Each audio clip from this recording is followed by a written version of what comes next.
लिपि पोती आईनी मैया रौरी भवनवा हो कि धांगी दिहलेन हमारो गोद के बालकवा हो कि धांगी दिहलेन लिपि पोती आईनी मैया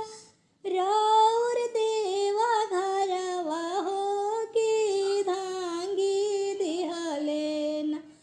हमारो गोद के बालकवा हो कि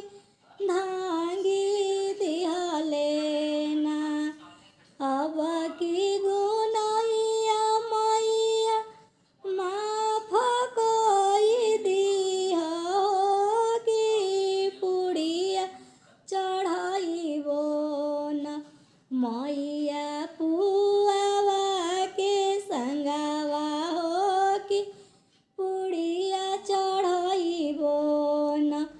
मैया हलुआ के संगवा हो कि पुड़िया चढ़ाइबो न लिपि पोती आईनी मैया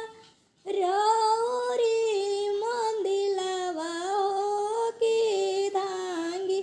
दिहलेन हमारो गोद के बालकवा हो कि धांगी दिहलेन अब की गुनैया मैया माफ कोई दिह हो कि चुनरी चढ़ाइबो न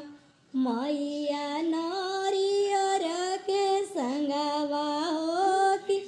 चुनरी चढ़ाइबो न अब की गुनैया मैया माफ कोई दिह हो कि पियरी चढ़ाइबो न मैया सिंदूरा के संगवा हो कि पियरी चढ़ाइबो न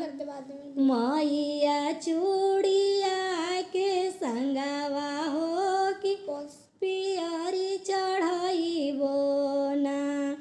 लिपि पोती आईनी मैया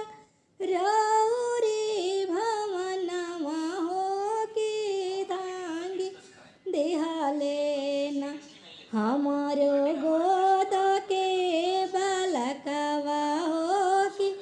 धांगी दिहलेन अब की गुनैया मैया माफ कोई दिह हो कि हरवा बनइबो न मैया अढ़ौल के फुलवा